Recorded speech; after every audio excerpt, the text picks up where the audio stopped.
जैसा कि हमने हमारे आगे की वीडियो में देखा, चैप्टर नंबर 14 मेरी माँ, page number 35, last paragraph, last line.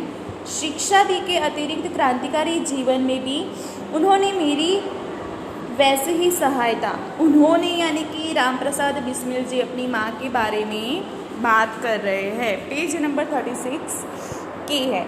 जैसे मेजिनी को उनकी माता ने की थी। मेजिनी ये एक प्रख्यात लेखक है, मेजिनी जी। उनकी माँ ने भी उनकी मदद की थी, शिक्षा के साथ साथ और ज्ञान भी दिया था।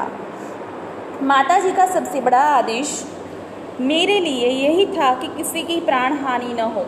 माँ ने मुझे क्या सिखाया था कि कभी भी किसी की जान को नुकसान नहीं करना है, किसी को मारना नहीं है। उनका कहना था कि अपने शत्रु को भी कभी प्राण दंड न देना। अपना शत्रु हो फिर भी उसे मारने का, मार डालने का दंड नहीं देना है, सज़ा नहीं देनी है। उनके इस आदेश की पूर्ति करने के लिए, पूरा करने के लिए मुझे मजबूरन एक बार अपनी प्रतिज्ञा भंग करनी पड़ी थी। प्रतिज्ञा यानी कि जो प्रण लिया था कि माँ ने कहा है वैसा करना। जन्मदात्री जननी राम प्रसाद बिस्मिल जी अपनी माँ के लिए क्या शब्द उपयोग करते हैं? जन्मदात्री, जननी यानी कि माँ, जन्मदात्री यानी कि जन्म देने वाली माँ, जननी यानी कि माँ।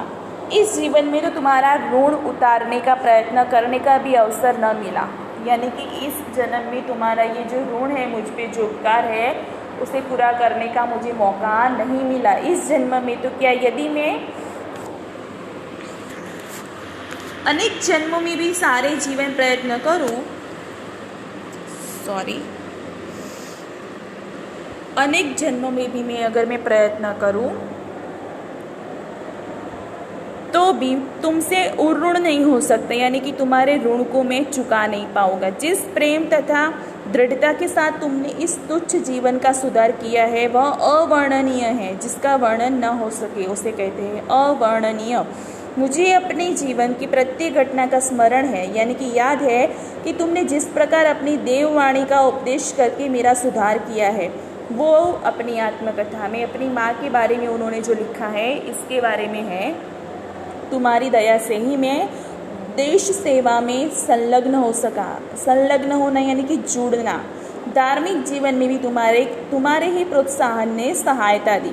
जो कुछ शिक्षा मैंने ग्रहण की यानी कि प्राप्त की, उसका भी श्रेय, उसका भी यश तुम्ही को है। जिस मनोहर यानी कि मन को हरने वाला ये जो रूप से तुम मुझे उपदेश करती थी, उसका स्मरण, उसकी याद कर तुम्हारी मंगलमयी मूर्ति का ध्यान आ जाता है और मेरा मस्तक झुक जाता है। तुम्हें यदि मुझे ताड़ना भी देनी हुई, ताड़ना यानी कष्ट देना, तकलीफ देना, तो बड़े स्नेह से, बड़े प्यार से हर बात को समझा दिया। यदि मैंने दुष्टतापूर्ण यानी दुस्साहस, गुस्से वाले शब्दों में उत्तर दिया, तब तुमने प्रेम भरे शब्दों में ही यही कहा कि तुम्हें जो अच्छा लगे वह करो, किंतु ऐसा करना ठीक नहीं है, इसका परिणाम अच्छा न होगा। जीवनदात्री यानी कि माँ, तुमने इस शरीर को जन्म देकर केवल पालन पोषण ही नहीं किया, बल्कि आत्मिक यानी कि आत्मा संबंधी, धार्मिक तथा सामाजिक उन्नति में, प्रगति में भी तुम्हारी सदैव हमेशा सहायक रही, मददगार रही। जन्म जन्मांतर परमात्मा ऐसी ही माता दे, जन्म जन्मांतर अनेक जन्मों तक।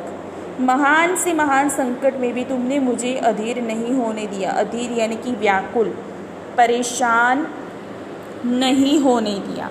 सदैव अपनी प्रेम भरी वाणी को सुनाते हुए मुझे सांत्वना देती रही। सांत्वना देना यानी धीरज देना। तुम्हारी दया की छाया में मैंने अपने जीवन भर में कोई कष्ट, दुख का अनुभव न किया। इस संसार में मेरी किसी भी भोग विलास तथा ऐश्वर्य की इच्छा नहीं है। ऐश्वर्य यानी कि सुखोपभोग, केवल मात्र एक इच्छा, वह यह है कि एक बार श्रद्धा पूर्वक, आदर पूर्वक तुम्हारे चरणों की सेवा करके अपने जीवन को सफल बना लेता।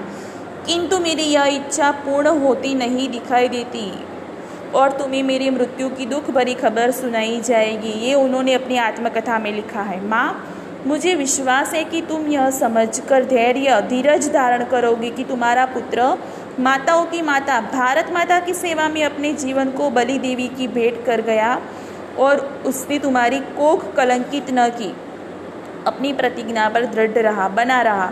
जब स्वाधीन भारत का इतिहास लिखा जाएगा, स्वाधीन यानी कि स्वतंत्र, स्वाधीन, अपने बल पर उसे कहते हैं स्वाधीन, तब तो उसकी किसी पृष्ठ पर, किसी पन्ने पर उज्जवल यानी कि बड़े स्पष्ट अक्षरों में भी तुम्हारा ही नाम लिखा जाएगा। गुरु गोविंद सिंह जी की धर्मपत्नी ने जब अपने पुत्रों की मृत्यु की खबर सुनी तो बहुत प्रसन्न हुई थी और गुरु के नाम पर धर्म रक्षार्थ यानी कि धर्म के रक्षण के लिए, रक्षार्थ यानी कि रक्षा के लिए अपने पुत्रों के बलिदान पर उन्होंने मिठाई बांटी थी। जन्मदात्री, वर दो, मुझे वरदान दो, आशीर्वाद दो कि अंतिम समय में भी मेरा जो हृदय है वो किसी प्रकार विचलित न हो, डगे नहीं, दुखी न हो और तुम्हारे चरण कमलों यानी कि तुम्हारे पैर को प्रणाम करके मैं परमात्मा यानी भगवान का स्मरण करता हुआ शरीर त्याग करूं यानी कि मैं मर जाऊं। ओके स्टूडेंट्स, हमारा ये जो लेसन है वो यहाँ पर फिनिश हो रहा है। इसकी जो एक्सरसाइज है यहाँ टेक्स्ट बुक में जो दी है स्वाध्याय, उसके सभी क्वेश्चन के आंसर्स आपको हिंदी की एक्सरसाइज की नोटबुक में 1 वीक के अंदर लिख देने ही है। ओके, ये आपका होमवर्क है। Thank you.